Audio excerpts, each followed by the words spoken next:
there can be no doubt that what happened yesterday is unbecoming behavior by the member from Edmonton Gold Bar. And this has obviously created an unhealthy, hostile, and just going to come out and say it, an unsafe work environment. This is certainly the most concerning point of privilege that has been raised during my speakership.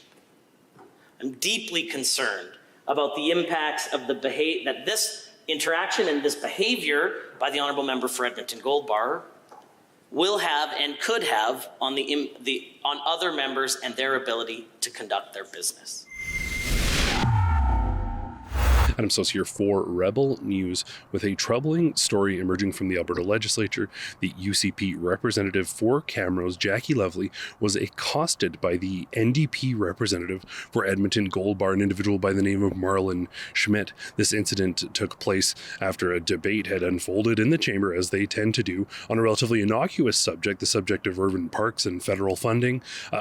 Apparently, following this event during a break, the NDP MLA wanted to continue the conversation and did so in the most inappropriate way possible, following and ultimately chasing Jackie Lovely to the point where she felt so intimidated that she ran to security. She repeatedly asked him to stop and said she was scared, and he simply mocked her. The security guard eventually intervened and actually told this individual, this elected representative in Alberta, that it was time for him to cool off and go for a walk. This intimidation is categorically unacceptable in any environment, but much less so in the Alberta legislature, location where a certain level of decorum is expected. This is a story that cannot be swept under the rug. There must be metrics of accountability. Fortunately, I was joined by the MLA for Camrose, Jackie Lovely, to share the story from her own perspective. I cannot even imagine what the member from Camrose is feeling as such an encounter, but there can be no doubt that what happened yesterday is unbecoming behavior by the member from Edmonton Gold Bar. And this has obviously created an unhealthy, hostile, and just going to come out and say it, an unsafe work environment. Well, very happy to now be joined by the MLA for Camrose, Alberta, Jackie Lovely. You know, I can hardly imagine a world in which an elected official thinks it's okay to chase down an opposing member of the Legislative Assembly, and not out on the street, but at the legislature building to aggressively confront them. Judging from your release and from the comments from Minister Joseph Scow in the chamber after this incident, the day after this incident took place, what it sounds like is that NDP MLA Marlon Schmidt cornered you, yelled at you, accosted you, to the point you're actually declaring that you were scared, and security actually became involved and asked this individual, this NDP elected representative, to go for a walk. I want to talk about sort of the confrontation and what happened there, but just so people sort of have the full context here, could you set the scene as far as the conversation that was taking place in the chamber, the debate, whatever it was, that led up to this moment? Well, we had been talking about Brandon Lunte's legislation regarding the federal overreach with the parks that's happening in Edmonton at the moment. I spoke about the legislation. I had introduced Brandon's group who were there to support him. He had a school group in, so he wasn't able to do a double introduction. And then one of our colleagues spoke after I did, and after I finished speaking. Well, I should back up and tell you that during the time that I was speaking and our colleague was speaking, Schmidt was heckling loudly, and Angela Pitt reeled him in and told him that, he needed to, pipe down a little bit. And he was really agitated. And I had finished up, my colleague finished up, and then I went into the back to use the washroom. And Schmidt was getting something out of the fridge to drink. And I just kept walking past. And he turned around and started yelling, seriously yelling, that the people of Camrose had no business weighing in on this legislation that pertained to Edmonton. And I just was so surprised that he was so upset. And I said, the parks belong to everyone. And then he started coming for me fast and was very angry, continued yelling. And so I just went very quickly, half running, to where the security man was around the corner and literally hid behind him. And Marlon Schmidt still came out and was yelling right in the face of the security officer. And I just said, "You're scaring me." And then the security man told him to take a walk. And so that's what happened. And it happened right in front of the chamber. And I was completely shocked that he was so agitated and that he came at me so aggressively. And it was unbecoming behavior for an elected official, for sure, especially, in a workplace or in any place. any workplace, not to mention elected officials in the legislature, when there's a certain level of decorum that perhaps you can let slide at, say, a construction site, but this is not the place for this type of conversation.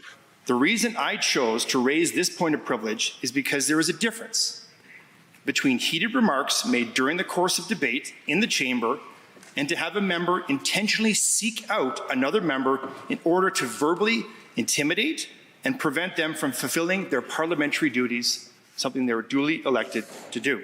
There's a few things I want to touch on there. First off, I guess there's this sort of condescending implication that you should sort of stay in your lane and you don't have a right to weigh in on these issues. Was that sort of part of what he was trying to say?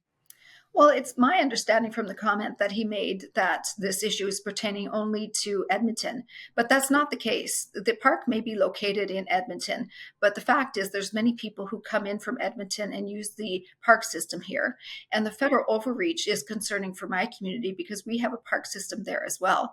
And our concern is that if they take over here in Edmonton, that they're going to take over in other areas of the province. And they've started doing that across the country. So Albertans and Canadians have reason to be concerned.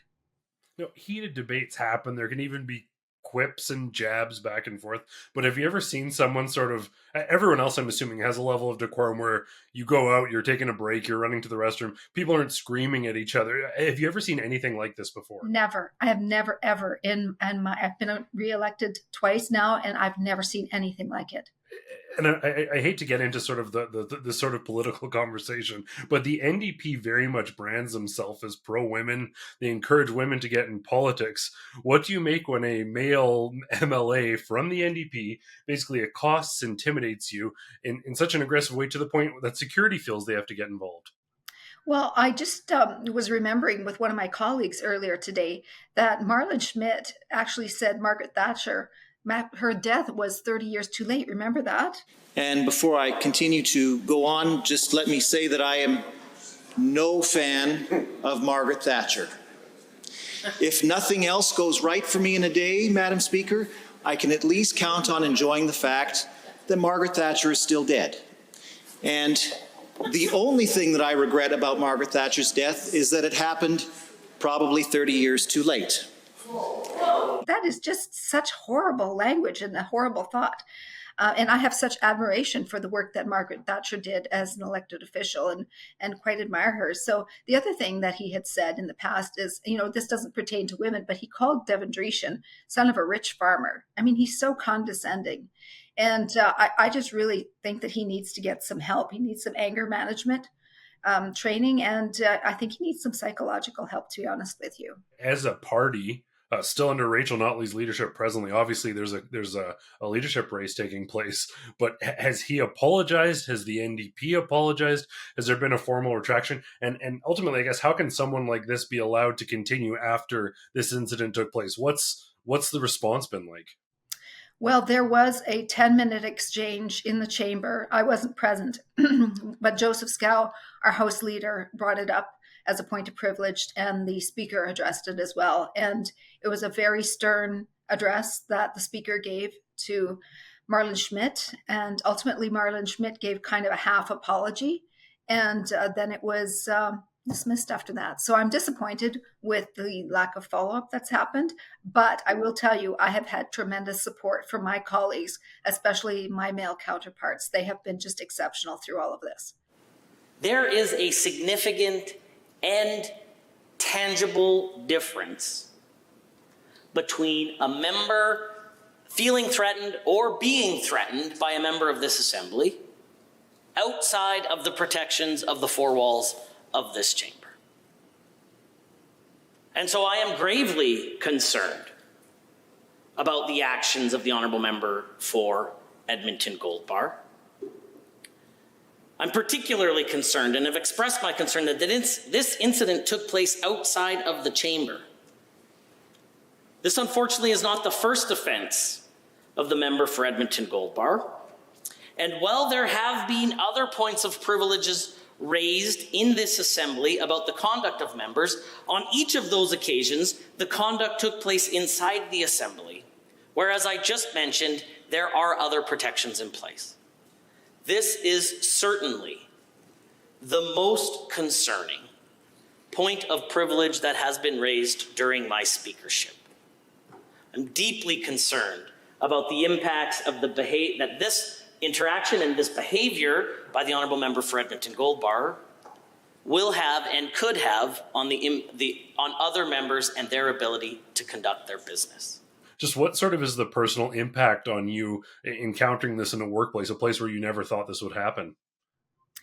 Well, when he was chasing after me, I was extremely frightened. I got to security as soon as I could, but I wasn't able to go to PAC the next day because I didn't want to be in the same room as him. I'm seriously intimidated by him, so I just participated by Zoom call, and really don't feel comfortable having any sort of interaction with him at all. I mean, because his apologies was so half-hearted, I think he's just looking for another opportunity to take a swipe, and me personally. How critical is it to establish sort of this idea, and we talked about this before, but that sort of idea of the NDP advocating for women in politics. You have a woman in politics who has been elected repeatedly, a strong advocate for her community in yourself, and then this is the experience. You're scared to go do the job that you've been elected to do.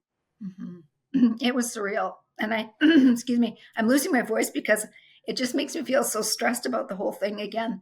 And I honestly was up half the night and throwing up because I was so stressed about it. I was completely shaken. Nothing like that has ever happened to me in my life.